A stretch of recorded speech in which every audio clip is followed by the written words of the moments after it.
Саламатсызбы, урматтуу замандаш. Бүгүн биз президенттин Талас облусундагы ыйгарым укуктуу өкүлү Бактыбек Нарбековдун тапшырган салык декларациясы тууралуу сөз кылабыз. Андыктан бизден алыстабаңыздар, кызыктын бары алдыда.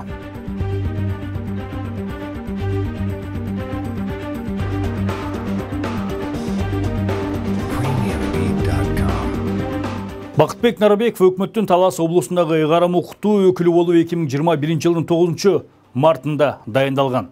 Тийиштүү буйрукка ошол убактагы өкмөт башчы Улукбек Марипов кол койгон. Нарбеков буга чейин президенттин жана парламенттин иш башкармалыктарында бөлүм башчы болуп эмгектенген. 2020 жылдагы жыйынтыгы жокко чыгарылган парламенттик шайлоодо Биримдик партиясынын катарында депутаттыкка аттанган. Ал 2015 жылыда парламенттик шайлоого катышып, Бир болу партиясынын тизмесинде 89 катарда болчу. Ошол учурда ал жогорку кеңештен бюджет жана финансы боюнча бөлүмдүн башчысы болуп эмгектенген.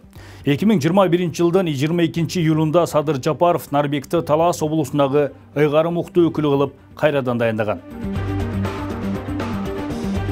Ал эми Политмер KG сайтынын маалыматына ылайык Бактыбек Нарбековдун 2002 жылдан бери Бот Тур аттуу тур фирмага ээлик кылып, бирок аны тапшырган салык декларациясында көрсөтпөгөнүн көрүүгө болот.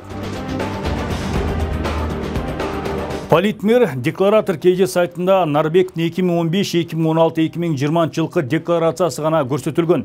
2015 жылы анын кирешеси 579 000 сомду түзсө, жакын туугандары 100 000 сом гана тапканы тууралуу маалымат бар.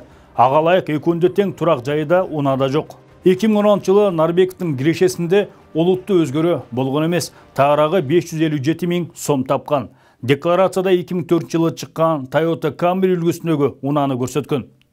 Ал эми жакын туугандарынын кирешеси өзгөрүүсүз 100 000 сом бойдон калган.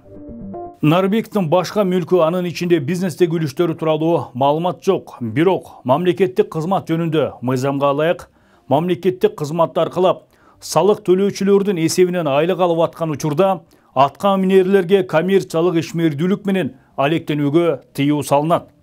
Алар кызматка киришкен соң компанияларын ишенимдүү башкарууга өткөрүп берип, коммерциялык ишмердүүлүгүн токтотууга тийиш. Мындан тышкары муниципалдык жана мамлекеттик кызматкерлер жылдык декларациясында компаниялардын же алардагы акцияларын чыныгы ээси экенин көрсөтүүгө милдеттүү. Бактыбек Нарматов Бот Тур ЖЧКсы түзүлгөн учурда кандай кызматты ээлегени бизге белгисиз, бирок компания бүгүнкү күнгө чейин ишин токтотуу же кайра каттоодон өткөрүү жол жобосунан өтпөгөндүктөн ал жарактуу деп эсептелет деп белгиленет ачык булактарда. Урматтуу көрүүчүлөр, бүгүн биз президенттин Талас облусундагы ыйгарым укуктуу өкүлү Бактыбек Нарбеков тууралуу кеп кылдык. Кайрадан көрүшкөнчө саламатта калыңыздар.